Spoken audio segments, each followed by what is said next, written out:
I want you to understand that Hyper-V is a naturally secure platform and why. Understand how easy it is to secure Hyper-V. It's not hard at all. And a pretty deep understanding of Hyper-V networking. And not only the Hyper-V networking, but the security that's attached to that, and how to manipulate the networking within Hyper-V, including the walkthrough demos of how to make things happen and what the differences are between the different networking components and stuff like that. So requirements. All virtualization platforms, whether it be Microsoft, IBM, Oracle, VMware, or whomever, anybody that's in the virtualization space has some things that they have to do with their virtualization platform. They have to have a scheduler. They have to have memory management. They have to have a VM state mechanism. They have to have virtualized devices. Okay, do they really have to have virtualized devices? Well, unless they want to have a very, very, if they want a secure platform, they have to have virtualized devices. Otherwise, you are limited as to what you can deploy within that virtualized space. They have to have a network stack. They have to have a storage stack. Prior to the hardware-assisted virtualization, they pretty much had to use ring compression. Now it's optional and not usually used. They have to have some way to manage to work with drivers so that the physical hardware that you have on a box, you can actually use that.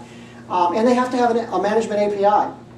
Well, I guess they don't have to have a management API, but pretty much all of them do, because they want to have hooks so that other people will use the platform. If they have nothing, then it's not really a viable option. So let's take a look at Hyper-V and what the Hyper-V platform gives us in terms of architecture. I'm going to start in the upper left-hand corner. Actually, no, I'm going to start on the bottom on the server hardware. So we're going to work up the slide. At the bottom layer, we have the server hardware, and underneath the server, on top of the server hardware, you have the hypervisor. Now, what actually happens? I had somebody just as recently as last week. Was it last week? It was last week. I was doing a talk on Office, and he came up and asked me when Microsoft was going to come up with a hypervisor. It blew me away. It absolutely blew me away.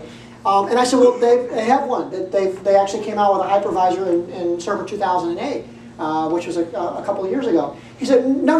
I mean a hypervisor that runs on bare metal, right? Okay, well, I had to kind of explain how hypervisor works, so I thought this would maybe be a good opportunity for me to explain why it may seem that hypervisor is not running on bare metal, but it really is. Whenever you install hypervisor, for the most part, you're installing Windows first. Everybody knows that, right? Anybody not know that? Who's asleep? Okay. Who's not asleep? I got a couple of you still. Okay, good. Yeah, whenever you install the server operating system, you actually install the hypervisor by way of adding a role. So anybody with half a brain can say, well, it's obvious you have to have Windows Server in order to run the hypervisor. Therefore, hypervisor is not running on bare metal. Well, it's a good argument, but not true, because what actually happens is whenever you install, you do install Windows on bare metal, and whenever you install the hypervisor role, it actually lifts up the operating system, converts the operating system to a virtual machine, special virtual machine. We'll talk more about that in a few minutes. It's a special virtual machine, but it actually lifts up the operating system, lays down the hypervisor, which is why it forces you to do a boot. In fact, you should do a cold boot. What happens from there is the operating system. Generally, when you think of whenever you think of a VM, you think of like a VHD or a VHDK or whatever, a file that has a machine in it, right? That's generally what we think of when we think of a virtual machine. And in the case of the parent partition, it's a special VM where, well, it's actually special in a whole lot of ways, because it's not in a VHD. It's using the bare metal as its host platform for storage. It's special in a lot of other ways too. It's special in that whenever you create a hypervisor, we had that list of all the things that any virtualization stack has to have. Well, picture this. most of those things are things that need to be repeated throughout each and every VM. Some of them can't be repeated throughout each and every VM. And if you put all of that stuff in the hypervisor, then what you end up with is a very, very large hypervisor, right? Who wants a large hypervisor? Answer, nobody.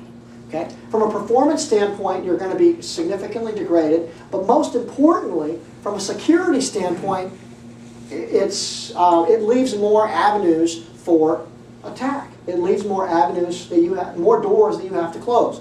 So you want your hypervisor to be as small as possible. So what Microsoft has done is they put the things that have to be in the hypervisor, inside the Hyper-V, inside the hypervisor, and everything else goes into that special parent partition. This will make more sense as I get through the architecture. And there's lots of things that are running here. So let's walk up the stack a little bit. And the hypervisor actually runs in ring 0, or in kernel mode, which is the most protected mode in the system. That basically means it has control of everything, anything and everything. And then at higher rings, say ring 1, you're going to have your operating system, in this case your parent partition. Now your VM partitions can also run in ring 1. So I don't want you to think that we're doing everything in ring 3 from the child partition, because we're not. All of your virtualization service clients are running in ring 1. Is the Hyper-V kernel and the Server 2008 kernel the same? No. Great question. The Hyper-V kernel and the Server 2008 kernel are not the same. In fact, that exact point is what makes them different whenever the operating system gets raised up and the hypervisor kernel gets laid underneath it. That's the exact key point that they are different. Okay, and if you want the smallest footprint possible and you want the most secure hypervisor server you can get, you want to have the smallest footprint you can have in the parent partition, in that special partition that's managing everything. The way to do that is to install Server Core. So if my buzzer can work from over there, Server Core is over there.